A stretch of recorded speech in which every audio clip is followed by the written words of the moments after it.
আসসালামু আলাইকুম গাইস, আমি আপনাদের সাথে আছি বাবুল সৌদি আরব থেকে।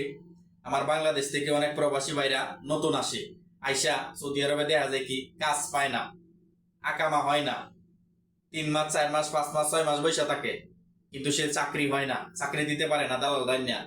যে আমি আশা করবো সরকারের দৃষ্টি আকর্ষণ করব, যারা আপনারা ছাত্র আন্দোলন করছেন, যারা প্রবাসীদের জন্য কিছু করতে চান, যদি করতে চান তাহলে এই সিস্টেমটা আপনারা চালু করেন। কারণ কেন? কারণ যে অফিস থেকে ভিসা কিনবে, আমার বাংলাদেশি ভাইয়েরা নতুন ভিসা কিনে সৌদি আরব আসবে, যে কোনো কান্ট্রিতে যাবে, যারা নতুন ভিসা কিনিয়া যে অফিস থেকে ভিসা কিনবে, এই অফিসের যদি কাম না পায় এই অফিসের সবকিছু বহন করতে হবে। এই সিস্টেমটা চালু করার জন্য সরকারের কাছে আমি বিনীত আহ্বান জানাচ্ছি, যাতে এই সিস্টেমটা চালু করা হয়। কারণ যদি এই সিস্টেমটা চালু হয়, কোন প্রবাসী সৌদি আরবে আইসা যে কোনো কান্ট্রিতে যায় কামের জন্য আকামার জন্য বসে থাকতে হবে না, কোনোদিন পেরেশানি হবে না। কারণ 4 লাখ 5 লাখ টাকা খরচ করিয়া সে আইসা দেখা যায় কি রিটার্ন বাংলাদেশে ব্যাক করতে হয়, দালালকে পায় না, অফিসওয়ালাকে পায় না, এই লোকটা নিঃস্ব হয়ে যায় আর তার জীবনটা বরবাদ হয়ে যায়। কারণ এই জন্য আমি সরকারের দৃষ্টি আকর্ষণ করতেছি, যাতে এই সিস্টেমটা দ্রুত চালু করা হয়। কারণ অফিসওয়ালারা যদি 5টা লোক পাঠায় এই অফিসের মাধ্যমে, এই অফিসওয়ালাকে যদি এই লোকগুলা রিটার্ন যায় কাম না পায়, তার এই টাকা রিটার্ন দিতে হবে। অফিসওয়ালারা এই গ্যারেন্টি দিয়া লোক পাঠাইতে হবে। আর অফিসওয়ালা যদি দালালের কাছ থেকে ভিসা কিনে থাকে, এই দালালের যত পরিচয়পত্র আছে, ঠিকানা আছে, আইডেন্টি কার্ড, তার পরিচয়পত্র নিয়ে তার ভিসাগুলা কাজ করবেন, প্রসেসিং করবেন, না হয় আপনারা কাজ করে দিবেন না। অফিসওয়ালারা যে কোনো ভিসার যদি আপনি কাজ করে দেন, তাহলে এই টাকার সবকিছু বহন আপনাকে নিতে হবে।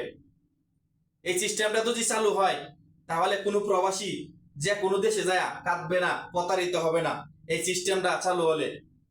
কারণ হাজার হাজার প্রবাসী আইসা নতুন আইসা কাজের জন্য রিটার্ন যাইতেছে।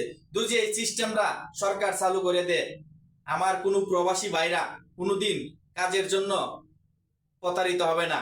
আর কোনো অফিসওয়ালারাও দেখা যায় কি যারা প্রসেসিং করে, বাংলাদেশে অফিস আছে প্রসেসিং অফিসের যারা, ঠিক আছে, তারাও কোনোদিন এই সাহস পাবে না দুর্নীতি করিয়া, যাতে 10টা লোক ফাড়াইয়া দিয়া 2 নাম্বার ভিসা দিয়া কি 2 নাম্বার কাজ দিয়া ভুয়া ভুয়া ভিসা দিয়া ভুয়া আমার মাধ্যমে পাঠাইয়া এই করার মতো, এসব করার মতো সাহস পাবে না। এই সিস্টেমটা যদি চালু করা হয় বাংলাদেশে, আমি সকলের দৃষ্টি আকর্ষণ করে বলতেছি, বাংলাদেশের আপনারা এয়ারপোর্টের ছাত্র ভাইরা সরকারকে দৃষ্টি আকর্ষণ করতেছি, আপনারা এই সিস্টেমটা চালু করে দেন, যাতে অফিসওয়ালা 10টা 5টা লোক পাঠাইলে তার কাগজপাতি জমা দিতে হয়। অতটা লোক আমি পাঠাইতেছি, কয়টা লোকের সবকিছু বলে অতটা লোক যাইতেছে, এই লোকের দায়ভার অফিসওয়ালা বুঝবে। আমি আবারও বলছি, যদি দালালের কাছ থেকে নিতে হয়, দালালের সবকিছু রাখতে হবে অফিসওয়ালার। আমি যদি 5টা ভিসা পাঠাই, তাহলে আমার আইডেন্টি কার্ডটা যাতে অফিসওয়ালারা জমা নেয়। কারণ একটা লোক 2টা লোক আয়া যদি কাম না পায়, আমার যাতে অফিসওয়ালা ধরবে আমাকে, কারণ আমার ঠিকানা থাকলে আমাকে ধরা অসম্ভব না, কোনো অসম্ভবের কোনো কাজ না। এই সিস্টেমটা বাংলাদেশ আমি চাই চালু হোক, যাতে কোনো লোক বাটপারি সিটারি না করতে পারে, আমার কোনো ভাইয়া নিঃস্ব হইয়া যাতে ধ্বংস না হয়, ফ্যামিলি যাতে কোনো কষ্ট না করে। আমি বারবার সরকারের দৃষ্টি আকর্ষণ করতেছি, এই সিস্টেমটা চালু হোক।